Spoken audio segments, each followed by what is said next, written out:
de É pauta, porque né? talvez eu tenha que dar um outro andamento no Muito processo, bem. então retirando de pauta. Então, o item de número 2 são os embargos de declaração na prestação de contas, de número 1398, dígito 44, 2018,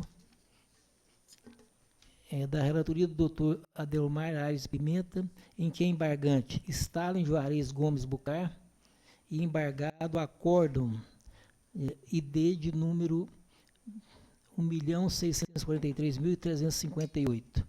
Então, com a palavra, o eminente relator. Neste caso, os embargos e declaração versam alegações de contradição, obscuridade e também de erro material. Eu estou acolhendo na linha do parecer do Ministério Público os embargos para a correção de erro material no tocante à datas citadas no voto, e também quanto ao valor correto da arrecadação, que havia uma divergência se 406.841,66 centavos, que é o correto, e não 406.541,66.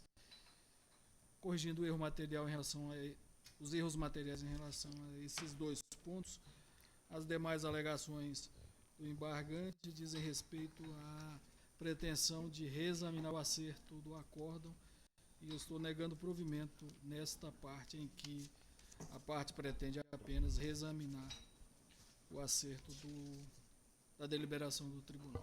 Então, voto no sentido de conhecer dos embargos, dar parcial provimento apenas para que se corrija o erro material, e conste que a apresentação de contas foi feita no dia 6/11/2018, portanto dentro do prazo, e que a arrecadação dos recursos da campanha foi no valor de R$ 406.841,66.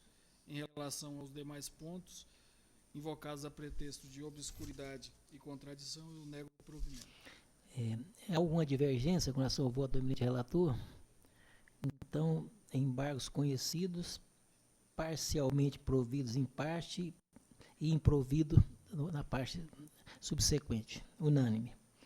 O item de número 3 é a prestação de contas de número 1003, dígito 52, 2018, da relatoria do Dr. Marcelo Cordeiro, em que é requerente Adir Cardoso Gentil. Com a palavra, o eminente relator.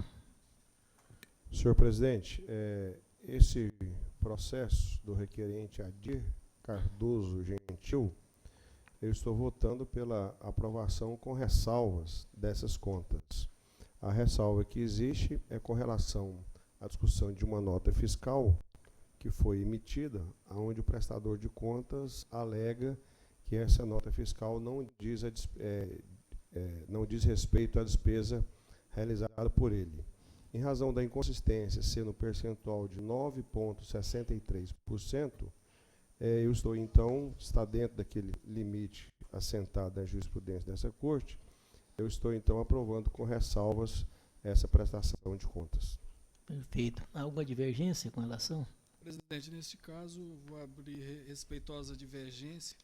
O percentual, no caso, embora seja menor que 10%, equivale a um valor de R$ 35.000.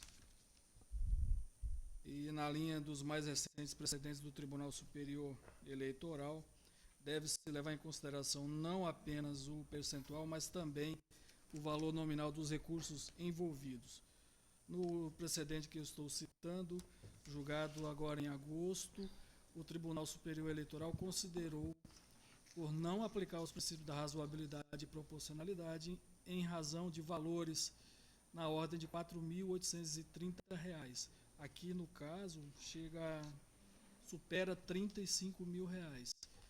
Portanto, verificando este caso concreto, o valor envolvido é significativo e o candidato não deu explicações sobre a origem, a veracidade da despesa realizada, a origem dos recursos, e eu conduzo então à conclusão de rejeitar as contas do candidato. Doutor Marcelo. Só para fazer o esclarecimento, senhor presidente, embora eu vou manter meu voto, a explicação do prestador de contas, essas notas fiscais aqui dizem respeito aos fornecedores Heringer Táxi Aéreo Limitada, aonde o prestador de contas afirma que ele não fez essa despesa de campanha. A nota fiscal foi emitida, mas ele alega na prestação de contas dele que essa despesa não foi realizada por ele e nem tampouco o serviço foi prestado. Essa é a explicação que tem nos autos. Embora seja esse valor de R$ 35.100, mas que representa esse percentual de 9,63% do total do valor da prestação de contas. Não foi identificada nenhuma movimentação financeira de qualquer espécie saindo da conta do seu dirigente ou valor, não. Qualquer movimentação aqui existe que aportasse na conta da empresa prestadora de serviço. Aqui existem alguns outros julgamentos que nós já fizemos nesse sentido aqui, quando, por exemplo, emite-se a nota fiscal e o prestador de contas fala, olha, esse serviço não foi, essa nota fiscal não é minha, e essa prestação de serviço não foi feita também. Em alguns casos, o prestador de contas aciona judicialmente a empresa ou faz uma notificação, alguma coisa dessa natureza. No caso aqui, existe o Adir Gentil foi candidato aqui. A deputado federal. E o procedimento também fiscal perante o fisco. Se ele contesta a veracidade dessa despesa, ele pode pleitear administrativamente junto ao fisco o cancelamento da nota, que ele não reconhece, mas ele não fez nada. Na prática, nós sabemos como é que essas coisas acontecem. Na verdade, é o seguinte, o que aconteceu aqui com o caso clássico Marcelo Leles. Todas as despesas de campanha foram feitas no âmbito lá da candidatura majoritária, e despesas de partido, e depois, principalmente vereadores, né, e jogaram na conta dele. Então, muitas vezes, o que acontece é isso.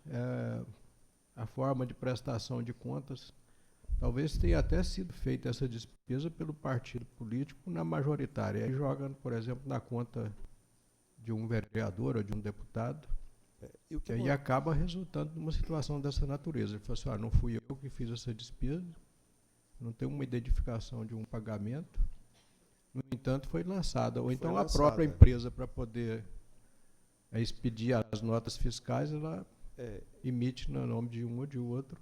E o que acontece também é o seguinte, o cancelamento de uma nota fiscal, ela só pode ser feita por aquele que emite a nota fiscal. Você faz isso do ponto de vista administrativo ou judicial, existe uma demanda de tempo e um trabalho operacional grande.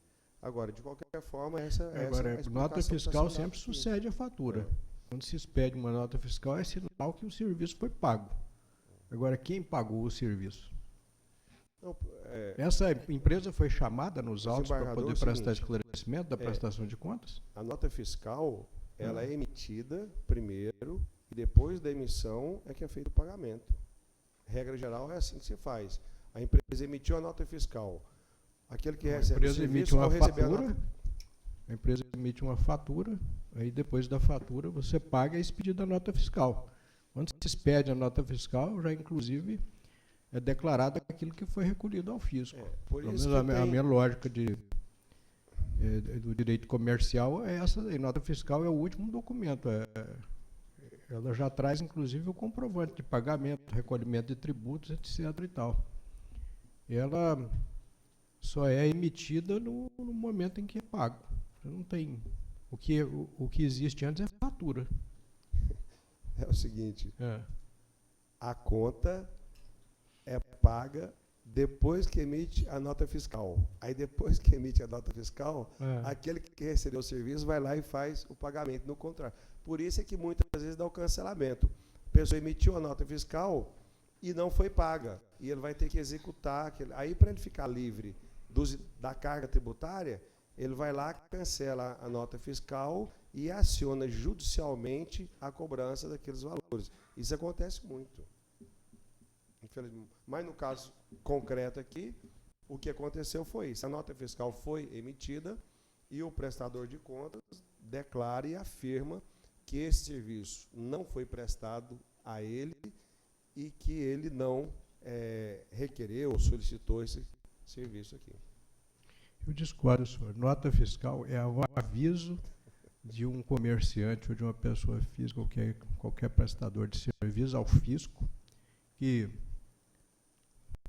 vendeu alguma coisa, prestou algum serviço, recebeu, e por isso está recolhendo o tributo ao fisco. Então, é por isso que ela é fiscal. Bom, em É uma 100%. nota fiscal. Agora, a operação comercial ela é respaldada por uma fatura que, evidentemente, fica pendente de pagamento. Em 100%, Aí você emitiu a duplicata, ou quitou o débito, aí é emitida a nota fiscal. É assim que eu vejo a relação comercial. em 100% É o dos último clientes documento. que eu tenho, nos 100% dos clientes que eu tenho, o pagamento é feito após a emissão da nota fiscal. Até no comércio Bom, é um local, regime por exemplo, quando tributário, então, a gente vai ali, por exemplo, comprar uma geladeira, a empresa emite a nota fiscal, aí você com a nota fiscal em mãos vai lá no caixa e paga, mas a nota fiscal foi emitida antes. Até, quer dizer, nesses casos onde se faz quase que simultaneamente, né, a emissão e o pagamento, como um exemplo desse de comprar uma geladeira, um eletrodoméstico qualquer, mas a nota fiscal é emitida antes. Aí você vai lá no caixa e paga. Se o comprador resolver ir embora, ele vai embora e larga sem pagar. A empresa vai ter que cancelar aquela nota fiscal. Mas No caso, não cancelou. não, no caso aqui não foi cancelada, no caso aqui não há nenhuma ação dele, do prestador de contas, nesse sentido. Nem Mas dele, nem como da tá- empresa. A empresa se submeteu ao pagamento do tributo, ficou por isso mesmo. Bom, aí é um problema comercial da empresa, né? O fato aqui é o seguinte, é que o percentual está dentro dos valores admitidos. Então, por isso é que eu estou votando pela aprovação com ressalvas, em razão do fato de estar dentro do percentual.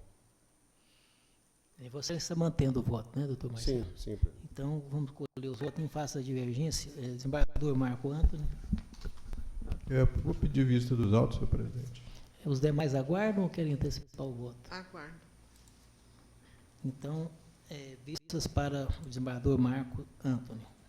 O item 3. O item 4 é a prestação de contas número 1123, dígito 95, 2018, também da relatoria do Dr. Marcelo Cordeiro, em que é requerente ao Dizon, o Eisman Barros de Lira.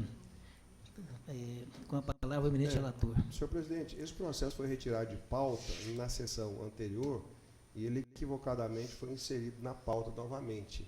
Então, eu vou manter ele retirado, Retirado de pauta, né? Então, fica retirado de pauta o item número 4. O item de número 5, também prestação de contas de número 1269, de 39 de 2018, relatoria do Dr. Marcelo Cordeiro, em que é requerente Joyce de Souza Lima. Então, com a palavra, o eminente relator. Senhor presidente, esse aqui é o mesmo caso do primeiro. A diferença aqui são só os valores envolvidos. Emissão de nota fiscal, que a prestadora de contas alega que ela não pediu por esse serviço ou lhe foi prestado esse serviço. A diferença aqui é que o percentual é no montante de 0,06%. Em valores absolutos é o valor de R$ 430. Então, em razão disso, é a única divergência que tem. Eu estou aprovando Não, aqui, ó. com ressalvas essas contas. Se eu apertar aqui, retiro. Já tem. Há alguma divergência com relação ao item de número 5, pela prestação de contas com ressalvas, pela aprovação? Então, contas aprovadas com ressalva, unânime. Temos o voto do relator. O item de número 6 é o processo administrativo de número 241, dígito 2, 2019, minuta de resolução, eleição do município de Pugmil. É da minha relatoria, interessado no Tribunal Regional Eleitoral. Aqui eu trago a minuta do voto. Se trata-se de minuta de resolução que fixa data e estabelece instruções para a realização de nova eleição para os cargos de prefeito e vice-prefeito do município de Pugmil, Tocantins. Houve parecer do Ministério Público Eleitoral favorável, informo que após ouvir Os setores técnicos desta corte e a realização de reunião com a juíza eleitoral e chefe de cartório da 7ª Zona Eleitoral, foi fixado o calendário que submeta à apreciação desta corte, tendo sido estabelecido o dia 2 de fevereiro de 2020 para a realização das eleições suplementares, conforme disponibilidade de data constante da portaria número 821 do TSE. Como voto, já foi disponibilizado, e também a minuta da resolução. Eu indago meus pais se há alguma divergência com relação à aprovação dessa resolução, o item 6. Então, fica aprovado por unanimidade e os votos serão colhidos. As assinaturas.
O item de número 7 é o processo administrativo número 230, de setembro de 2019, nomeação de membro para a Junta Eleitoral de Lajeado.